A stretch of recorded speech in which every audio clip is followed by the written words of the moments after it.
Good day and welcome back to The Shed. Today we go back to 1974 to take a look at Larry Niven's and Jerry Pennell's The Mote in God's Eyes.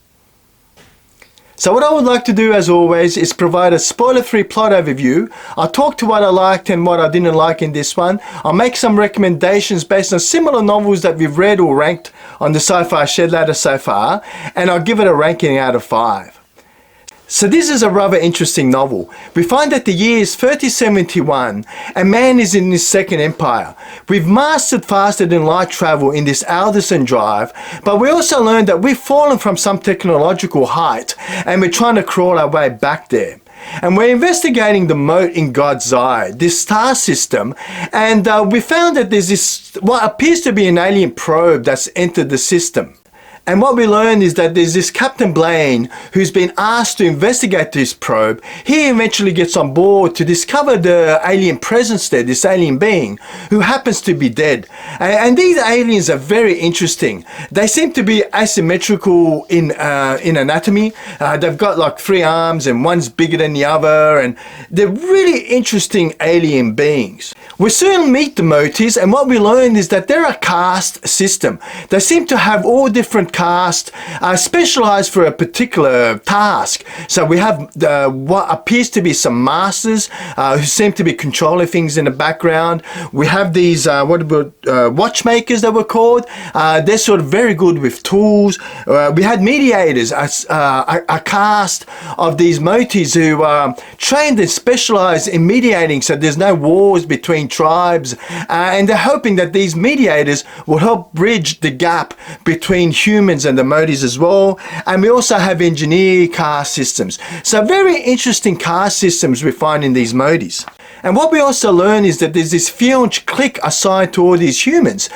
These Motes basically that have been assigned and attributed to a human to learn all about them, to study their ways and patterns, and to start to mimic them as well. And we soon learn that the aliens in these Motes, in these masters, seem to be withholding information and potentially even lying to us. So the scene is really set. What are these Motes? What is their real motivation? Are they really hiding something there? And if it is, how would the humans respond? I found it to be a really interesting first contact novel, this one. So what is there in particular that I liked in this one? So for me, it would have to be the alien species themselves. I found this to be a really interesting first contact, and it is largely because of these Motes.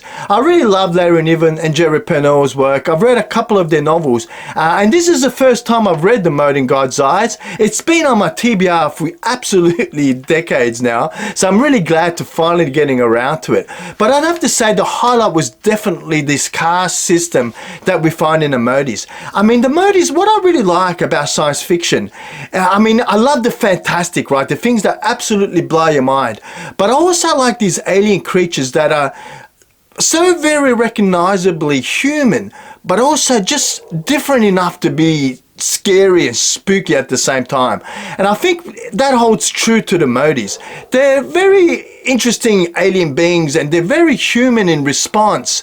I mean, they start to imitate us, right? So they're very human, but just the slight differences in their anatomies, the slight difference in their point of view and their worldview just makes it for a really interesting first contact. And you can see that if we did encounter an alien being like this, it is very believable that the actions that happens in this novel will be reflected in real life. So I really did enjoy the alienness and the somewhat familiarity of these aliens. The other thing I really enjoyed was the blend of hard science fiction and a believable future. I mentioned this in the past of Larry Niven and Jerry Pennell, not on this channel, but I think the two just write really wonderful novels that have got a really good balance of hard science that makes it, you know, really interesting with the use of the Langston, what was it called? The Langston field, this force field of types, and the Anderson drive. Really hardcore, hard science fiction themes coupled with some really believable future world scenarios. And I think that blend of Jerry Pennell or Larry Niven really works together, that I found that every novel I've read of theirs sort of seems to be that way, that I really thoroughly enjoyed. The other thing I really enjoyed in this one would be the mystery and the build-up and suspense and tension that we had with the Motes. What is it that motivates these Motes? What's going on? Are they really as friendly as they appear to be? Do they have a hidden agenda? And why are humans behaving this way? Are these Motes just really replicating and imitating us? I mean, are we not hiding the fact that we've fought world wars from these alien Motes? Are they just doing the same, or are they hiding something for a sinister purpose? I thought it was really interesting, and I really enjoyed the build up into the suspense and tension, I meant to say, of this one. I thought it was really interesting. It had me engaged from cover to cover. So that's a whole lot of positive praise for the Mote in God's Eye. But what is there that I didn't enjoy? And look, I'd have to say there's only a couple of things. The first of which is that I sometimes felt the dialogue specifically was a little bit repetitious. I mean, sometimes I thought, did I just accidentally go back a couple of chapters and lose my bookmark?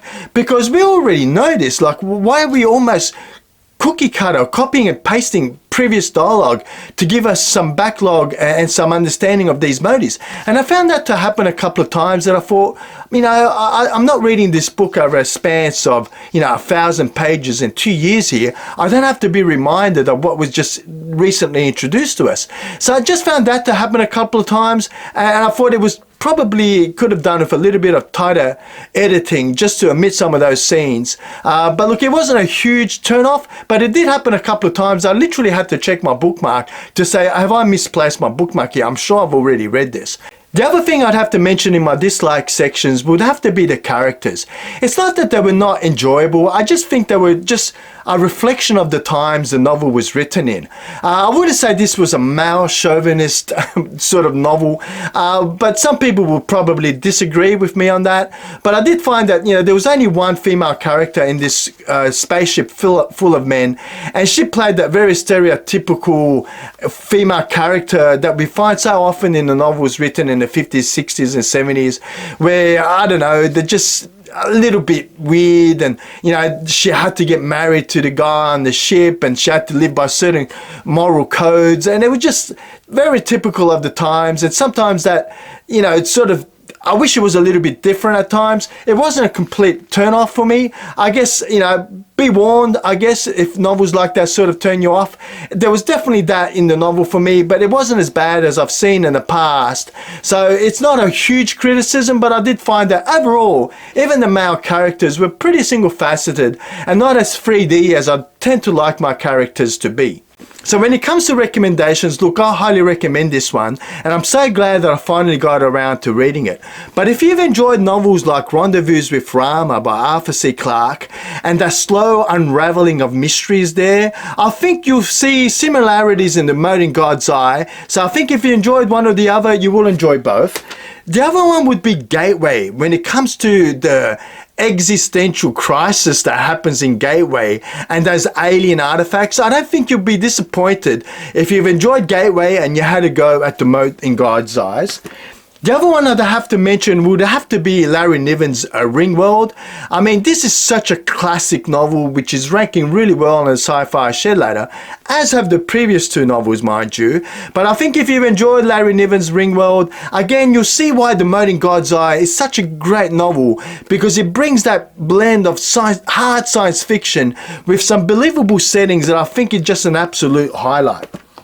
The other one I would have to mention, which we've yet to read and rank on the SCI-FI Shed ladder, which was also one of Hugo and or Nebula, would be The Speaker for the Dead by Orson Scott Card, the sequel to Ender's Game, because this also takes a very interesting look at aliens and I think I saw similarities when I read Mote in God's Eye with some of the ethical dilemmas that we find in Speaker for the Dead. So I'd say if you've enjoyed Orson Scott Card's classic novel that I can't wait to reread, I'd say have a go at The Mote in God's Eyes, because I think you'll see what I'm talking about. The other one when I have to talk about alien species and just how alien are they, I'd have to say have a look at The Gods Themselves by Isaac Asimov. Just an absolute giant in the genre. But The Gods Themselves again took me back to The Mote in God's Eyes, because it again is a first contact, a very different first alien contact novel, but it all shows how different aliens, you know, could be from us. That I think if you've enjoyed this, I think also have a go at The Mote in God's Eyes. I seem to have a whole lot of novels here because I really do like that genre. The other one I'd have to mention is The Forever War, because this one sort of challenges the ethics of war, and in many ways we sort of find that in The Mote in God's Eyes as well, with that ethical and moral dilemma that the Earthlings are faced with. And I'd say if you've liked The Forever War, which is also an absolute classic, I'd say have a go at The Mote in God's Eyes. So look, there's some really wonderful novels there that I hope, you know, if you've read any of those and enjoyed it, will give you a flavour for what to expect in The Mote in God's Eyes and vice versa. Hey, I can't wait to get back to the Sci-Fi Shed later next week. We've got another absolute classic novel that I absolutely loved to be read and ranked on the board. So I hope you join me for that, and you hit that like and subscribe and notification bell so you don't miss out. I've been Peter, your host, and I'll see you next time in the shed.